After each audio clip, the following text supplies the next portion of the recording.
Halo semuanya, aku Atis Fadriza, welcome back to my YouTube channel. Di channel ini aku bakalan bahas mengenai kesehatan, CPNS, dan juga self-improvement.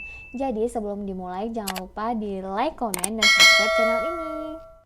Oke guys, jadi di video kali ini kita bakalan bahas mengenai tips jitu untuk memilih formasi CPNS. Insya Allah kan CPNS akan dibuka di tahun depan, jadi nggak ada salahnya dari sekarang kalian harus udah mencari informasi terkait dengan formasi tujuan kalian. Kenapa aku bahas ini? Karena memilih formasi CPNS itu ibarat memilih pasangan ya, karena itu bakalan seumur hidup kalian jalani. Nggak seumur hidup juga sih, kalaupun memang kalian mau pindah itu kan minimal 10 tahun setelah bekerja. Jadi supaya nggak nyesal, yuk simak baik-baik tips memilih formasi CPNS ala aku. Yang pertama, kalian harus tahu dulu nih, kalian maunya itu instansi yang di bawah naungan pemerintah pusat kah, atau kementerian, atau pemerintah provinsi, pemerintah daerah, dan pemerintah kota. Karena beda-beda instansi tersebut, beda juga kualifikasinya, beda gaji, dan juga beda tahap seleksinya. Contohnya nih kayak pemerintah pusat dan kementerian, mereka biasanya mempersyaratkan nilai TOEFL sebagai syarat administrasi. Dan kalaupun kalian memang mau di pemerintah pusat atau kementerian, sekarang udah bisa tuh langsung dicicil belajar TOEFL supaya nanti sebelum tes bisa mendapatkan sertifikat nilai TOEFL. Yang kedua, kumpulkan informasi sebanyak mungkin terkait dengan formasi yang kalian inginkan. Yang ketiga, eliminasi menjadi 2 atau 3 formasi favorit. Nah, jadi setelah kalian cari nih informasi terkait dengan formasi kamu itu, bisa kamu langsung pilih nih 2 atau 3 formasi favorit. Jadi kalian bisa buat di Excel dan kita tulis nih apa-apa aja sih pertimbangannya. Nah, ini dia yang harus diperhatikan dalam memilih formasi CPNS. Yang pertama, ada kualifikasi pendidikan. Jadi, pilihlah kualifikasi pendidikan yang khusus. Hindari memilih kualifikasi pendidikan yang terlalu umum. Contohnya, lulusan SMA atau lulusan S1 segala jurusan. Nah, jadi kalau misalnya kita pilih lulusan S1 segala jurusan, pasti kan pelamarnya itu banyak ya, jadi peluang untuk kita lulus itu semakin kecil. Jadi kalau mau pilih nih contohnya S1 agroteknologi gitu. Jadi kalau misalnya agroteknologi kan berarti yang daftar itu memang lulusan agroteknologi aja, bukan seluruh lulusan fakultas pertanian. Nah, jadi gitu ya, pilih kualifikasi pendidikan yang khusus. Selanjutnya, pilih sesuai dengan minat dan kemampuan kamu. Nah, jadi supaya kamu tuh enggak menyesal setelah bekerja, jadi pilih yang sesuai dengan minat kamu, supaya kamu tuh enjoy dalam bekerja. Contohnya nih, kayak aku kan perawat. Jadi beberapa pilihannya itu ada rumah sakit umum daerah, ada rumah sakit jiwa, dan dinas. Jadi setelah aku pertimbangkan, rupanya aku tuh lebih memilih rumah sakit jiwa karena memang aku lebih enjoy belajar dan juga bekerja di ranah tersebut. Next, ada jumlah kuota pelamar. Jadi utamakan untuk memilih formasi yang membuka kuota lebih banyak dibandingkan dengan formasi yang memilih 1, 2, atau 3 orang, karena semakin banyak dibuka kuotanya, semakin besar juga peluang untuk lulus dibandingkan kamu memilih formasi yang kuotanya cuma 1, 2, atau 3. Oh iya, jumlah kuota yang sama belum tentu peluangnya juga sama. Contohnya nih, dibuka 10 kuota untuk pemerintah pusat, itu enggak sama peluangnya dengan dibuka 10 kuota di pemerintah daerah. Nah, jadi kan kalau di pemerintah pusat cakupannya tuh lebih luas ya. Berarti saingannya tuh juga lebih banyak dibandingkan dengan 10 kuota yang dibuka di pemerintah daerah. Kemungkinan saingannya itu enggak sebanyak di pemerintah pusat. Kalian juga harus mempersiapkan diri sebaik mungkin nih kalau kalian mau memilih 10 kuota di pemerintah pusat dibandingkan 10 kuota di pemerintah daerah.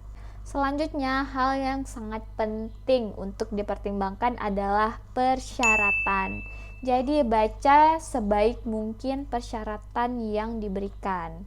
Dan juga jangan cuma dibaca aja, tapi juga dipahami dan daftar aja sesuai dengan persyaratan. Jadi, jangan nekat untuk mendaftar yang tidak sesuai dengan persyaratan. Nah, contohnya nih, ada beberapa instansi yang mempersyaratkan nilai TOEFL sebagai syarat awal administrasi. Ada juga yang mempersyaratkan tinggi badan, ada yang mata minus, dan juga yang lainnya.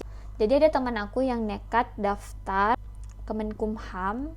Jadi kan mereka minta minimal tinggi badan ya, entah 160 gitu. Jadi dia memang nggak cukup tinggi badannya, tapi nekat untuk melamar. Alhasil ya setelah diukur ya langsung ditolak, padahal dia belum mengikuti tes. Jadi istilahnya itu adalah kalah sebelum berperang. Nah, jadi betul-betul dibaca persyaratannya dan di-apply sesuai dengan persyaratan. Next, lokasi penempatan. Nah, pertimbangkan dengan sebaik mungkin tentang lokasi penempatan, karena ASN baru bisa mengajukan pindah minimal setelah 10 tahun bekerja.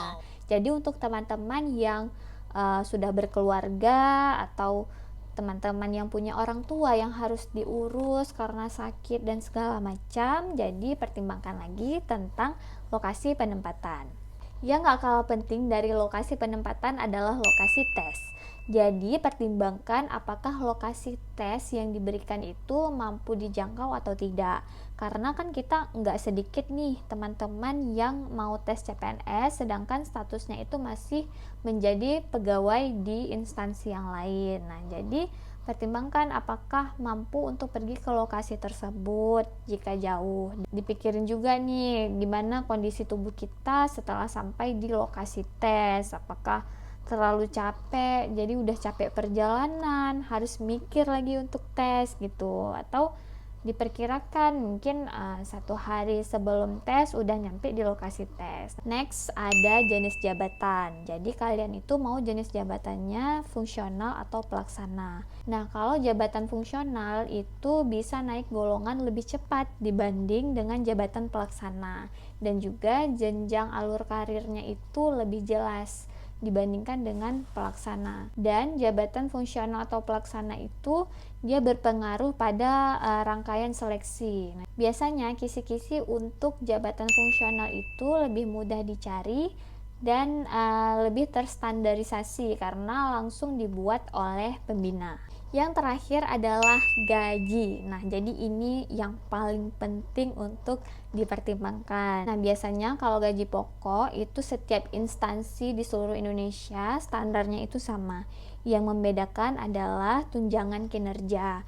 Nah, jadi untuk pemerintah pusat, kementerian, dan beberapa pemerintah provinsi itu memberikan tunjangan kinerja. Untuk pemerintah daerah dan pemerintah kota itu sesuai dengan kebijakan dari pemerintahnya masing-masing. Nah, apalagi untuk teman-teman yang sudah bekerja sebelumnya di instansi lain, pastinya kan maunya gajinya itu nggak lebih rendah dari gaji yang sekarang gitu kan. Nah, jadi perlu dipertimbangkan dengan sebaik mungkin perihal terkait dengan gaji. Nah, itu dia hal-hal yang harus dipertimbangkan sebelum memilih formasi CPNS. Nah, jadi kan kita tadi udah milih 2 atau 3 formasi favorit nih kan, sesuai dengan pertimbangannya.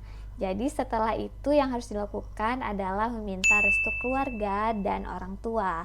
Karena menurut aku setelah mendapatkan restu dari orang tua, aku tuh lebih semangat belajarnya dan tentunya pastinya lebih berkah. Apalah artinya kesuksesan jika tanpa doa dan restu orang tua? Menurut aku kesuksesan itu 30% dari kerja keras dan 70% dari doa kita dan orang tua. Karena bisa aja nanti ketika tes kalian nggak tahu itu jawabannya apa, tapi ketika asal-asalan kalian pilih ternyata betul dan rupanya itu kekuatan dari doa orang tua dan keluarga. Jadi jangan pernah meremehkan doa dari keluarga, saudara, dan juga teman-teman. Lakukan yang terbaik, usaha dengan semaksimal mungkin karena rezeki nggak akan tertukar. Jangan pernah minder karena saingan terbesar adalah diri kamu sendiri. Terima kasih yang sudah menonton dari awal hingga akhir. Assalamualaikum warahmatullahi wabarakatuh.